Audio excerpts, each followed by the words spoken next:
Hola a todos. Bueno, para mí es un gusto en estos momentos estar con ustedes compartiendo algo de lo que hemos revisado para ponernos al tanto de las cosas nuevas en cuanto a la importancia de las ayudas diagnósticas, tanto simples como complejas, en lo que es el ámbito de diabetes.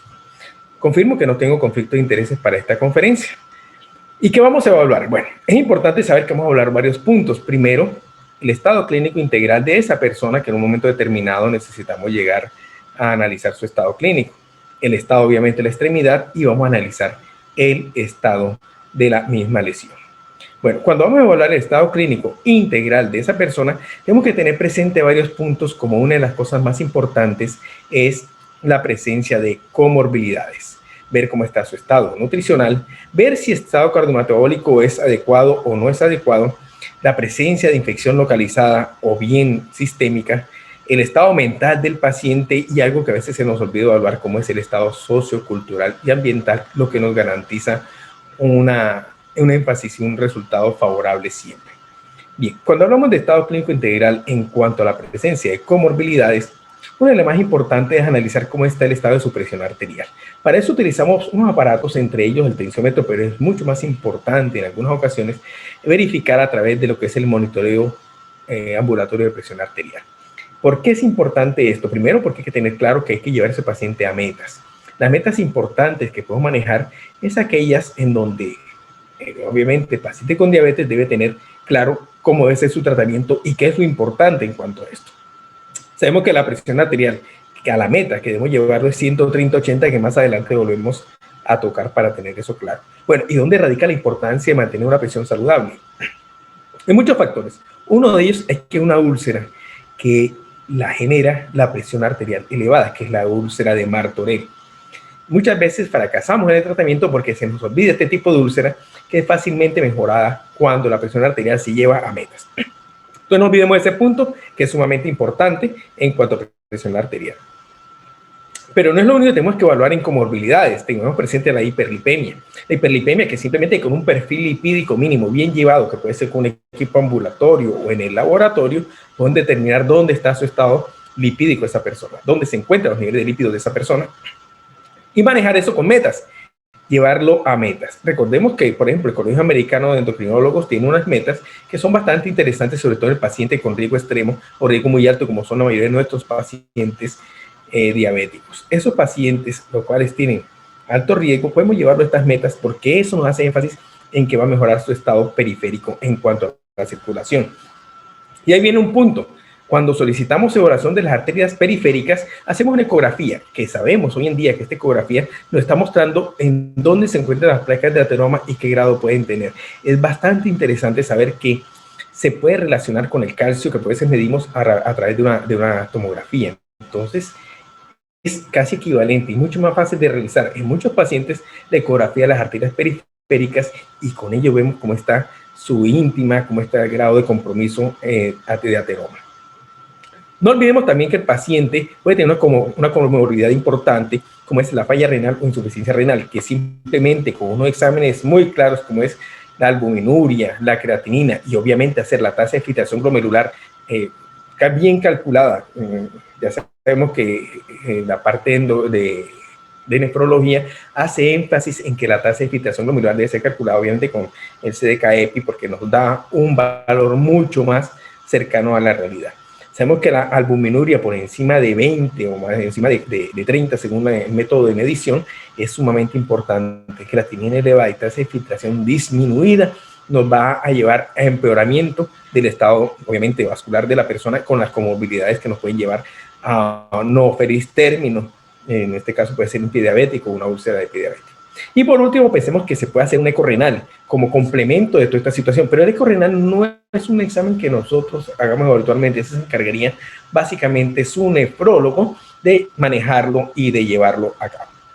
Ahora, no olvidemos que acompañado de la falla renal o de enfermedad renal crónica puede estar la presencia de retinopatía.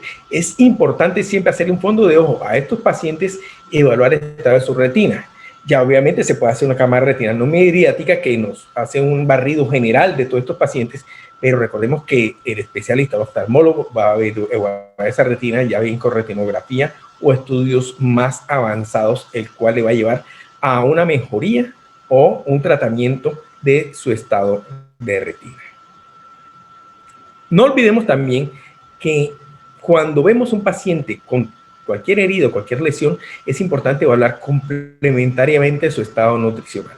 Podemos hablarlo de muchas maneras. Podemos hablarlo, por ejemplo, utilizando el índice de masa corporal, recordemos la fórmula, pero también podemos utilizar un hemograma. El hemograma, como tal, es un examen de rutina que nos rinde y nos muestra muchísima información. Si quiero ver el estado nutricional, veo cómo está, por ejemplo, su hemoglobina, pero también tengo que ver el conteo absoluto de linfocitos. Sé que unos linfocitos en conteo absoluto menos de 2000 me está hablando de que hay un trastorno nutricional sumamente importante en este paciente que hay que corregir. Obviamente hay muchos parámetros más que podemos evaluar, pero estamos viendo que en la clínica básica, en primero o segundo nivel, podemos trabajar perfectamente con estos exámenes. Ahora, recordemos el estado cardiometabólico de cada persona. Es sumamente importante hacer énfasis en qué vamos a realizar. Una de las cosas que nos empeora el estado cardiometabólico es el no llevar al paciente a metas. Hay que tener paciente meta glucémica. Sabemos que hoy en día, entre más cercano a la hemoglobina glicada de 6.5, este paciente mucho mejor para él porque obviamente los riesgos se disminuyen. Hablamos también al momento del lípido, hablamos de las metas lipídicas. Sabemos que entre más bajo el LDL para este paciente va a ser mucho más favorable, igual más bajo los triglicéridos también va a ser favorable para este paciente. Ya comentamos la presión arterial, sabemos que unas metas de presión arterial favorable nos mejoran su estado cardiometabólico o por lo menos el pronóstico es más favorable. Hay que tener énfasis y hacer énfasis en que el paciente con sobrepeso o obesidad hay que controlar ese sobrepeso. Ese paciente de sobrepeso o obesidad hay que intentar de alguna manera disminuir su masa corporal y llevarlo a unas metas más saludables. Recordemos que la hiperglucemia crónica como tal genera trastornos. Primero que todo sabemos que el daño microvascular, la neuropatía, está influenciada de manera bastante importante por la hiperglucemia crónica. No solo esta, sino también el trastorno vascular, la macrovascular, el trastorno macrovascular está influenciada por esta hiperglucemia crónica. Ahora, recuerden que esa hiperglucemia crónica hace una glicación de las fibras de colágeno. Esa glicación del colágeno hace que la estructura cambie y ya no es la misma elástica que teníamos anteriormente y va a generar trastornos de muchos tipos. Recuerden que las LDL se vuelven más pequeñas y densas, o sea, más heterogénicas. Eso nos va a llevar que esa glicación de las LDL nos empeora lo que es el estado en íntima media de ese paciente. Recordemos que si la hiperglucemia esté presente, una hiperglucemia que es presente, un paciente mal controlado con diabetes, empeora el pronóstico de hipertensión y obviamente empeora el pronóstico de dislipidemia. Ahora, también tenemos que analizar cómo está la presencia de infección, bien sea localizada o sistémica. El temor de esto es que la infección sea sistémica. Recordemos que la evaluación clínica inicial y el análisis de la presencia de respuesta inflamatoria sistémica nos va a decir mucho de ese paciente. El paciente con fiebre o con hipotermia, el paciente con leucocitosis o con leucopenia. Ese paciente nos puede decir que puede estar empeorando en algún momento de hecho. Eso nos va a decir a través de del mismo hemograma que nos da tanta información valiosa que a veces no la verificamos, pero hay que siempre pensar en ella. Obviamente una velocidad de cimentación glomerular también nos ayuda, también nos ayuda a determinar cómo está su estado de inflamación en un momento determinado. No olvidemos el estado mental. Un paciente con un trastorno mental, una depresión severa o un trastorno de ansiedad no va a ser un paciente que nos va a rendir en cuanto a la respuesta. Por eso es importante el apoyo psicológico individual y el entorno familiar. Y esta parte psiquiátrica, psicológica, van a aplicar sus formularios y van a aplicar obviamente aquellas armas que tienen ellos para trabajar esta esfera mental del paciente. Y no olvidemos también que muchas veces el estado sociocultural y el estado ambiental del paciente hacen que no mejore muchas veces una lesión. Ya tenemos la parte de trabajo social que nos va a hacer énfasis en cómo mejorar esto y cómo hacer mejoramiento y empoderamiento de lo que es su salud a nivel de lo que es ambiental y el apoyo familiar siempre para que esto se dé a cabo.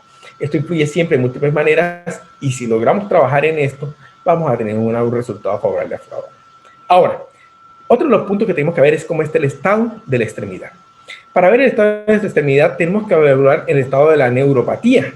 ¿Sí? Esa neuropatía hay que determinar cómo se está dando. Podemos hacer en el consultorio, y ahí me llevo a las 10 colombianas de pie diabético que con la doctora Yameli Hubis tuve el gusto de ayudar a elaborar, es qué evidencia tenemos fuerte a favor y de qué pruebas podemos realizar. La prueba más importante que podemos hacer en nuestro consultorio y como ayuda diagnóstica es evaluar el estado neuropático utilizando un diapasón. El diapasón lo colocamos siempre en el grueso artejo del paciente y vemos si el paciente siente o no siente. Pero hay un problema. Cuando encontramos un pie de Charcot o una alteración del pie de Charcot, ya entonces viene a influenciarse otros parámetros que debemos analizar en la neuropatía, y es cómo vamos a determinar la enfermedad de Charcot en estados iniciales. En estados iniciales podemos empezar a utilizar la resonancia magnética para confirmar la sospecha clínica que tenemos del pie de Charcot. Esto es simplemente el paciente inicial, pero si por ejemplo el paciente que ya ha avanzado en su trastorno, ya la resonancia nuclear magnética no va a ser tan importante porque ya es obvio encontrar esa neuropatía de Charcot en ese paciente. Entonces, ¿en quién lo mandamos? Lo ordenamos en los pacientes que al inicio de la enfermedad sospechamos un Charcot y no estamos muy claros si es Charcot o bien o es una infección ósea que puede tener el paciente. Entonces, lo utilizamos la resonancia nuclear en las etapas iniciales y en etapas avanzadas no, porque ya vemos la deformidad como tal, pero bueno, si queremos ver el énfasis y el daño de la deformidad, podemos utilizar otros estudios o este mismo estudio para determinar hasta dónde está el daño en ese paciente. También es sumamente importante el estado vascular del paciente. Uno de los más importantes, que desgraciadamente depende mucho del operador y del entrenamiento de cada persona para realizarlo, es la medición de los índices isquémicos, la medición del índice tobillo-brazo. Aunque es dependiente del operador, es sumamente importante aprender a hacerlo. Un énfasis que hacemos nosotros es atención primaria, que atención primaria tenga la capacidad de utilizar estos equipos y determinar los índices isquémicos. Que recordemos que un índice isquémico disminuido es un equivalente a enfermedad coronaria también en estos momentos. Entonces, en nuestra guía colombiana de pie diabético, nosotros recomendamos realizar índice tobillo-brazo en todo paciente para confirmar la presencia de enfermedad arterial periférica. Y más aún, si el paciente tiene una úlcera del pie o tiene un daño a nivel de esa extremidad.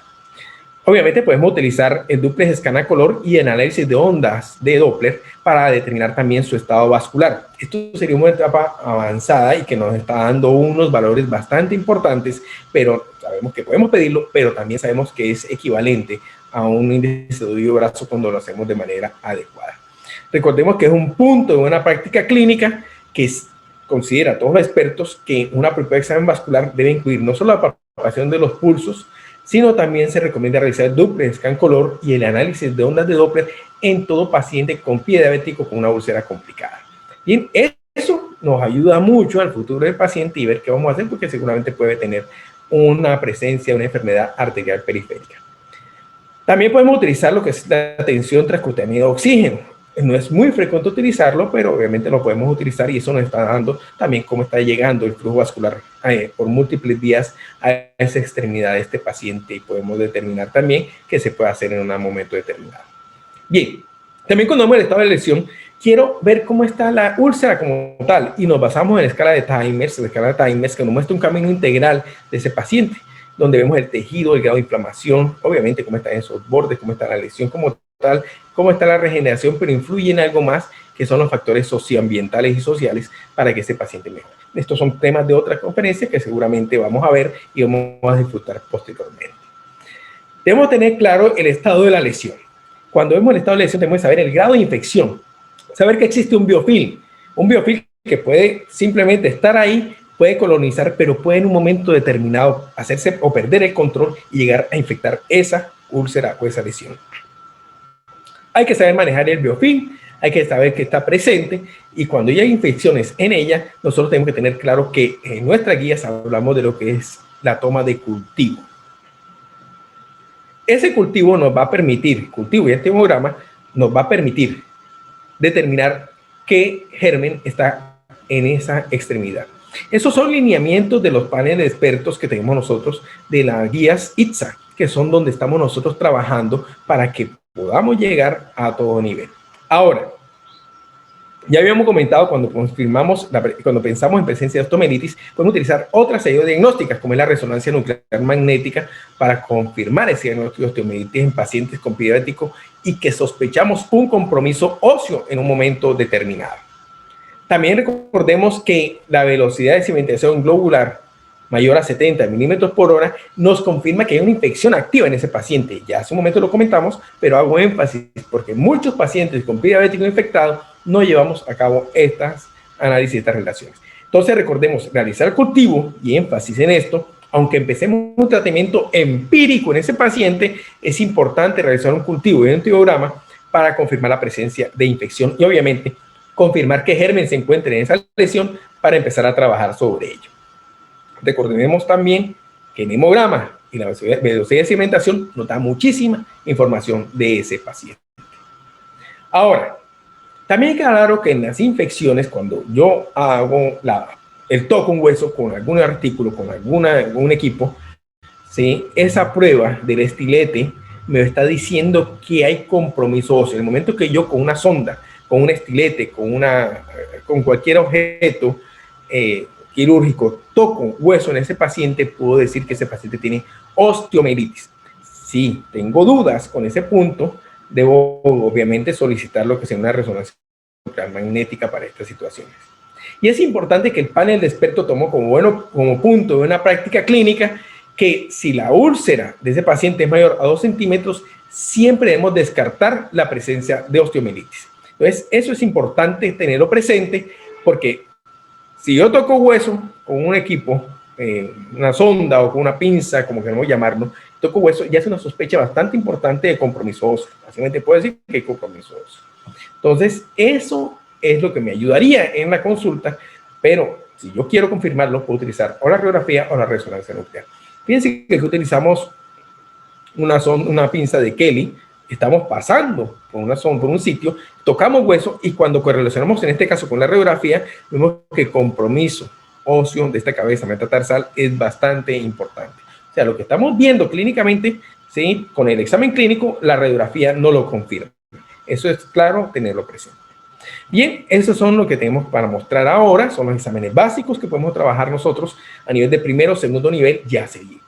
Buscamos algo mucho más avanzado, también podemos trabajar. La idea con esto es hacer un abrebocas, invitarlo a que revisen, lean las guías que nosotros tenemos de diabético y busquemos siempre la manera de analizar a este paciente y tocar todos sus aspectos biopsicosociales. Muchísimas gracias.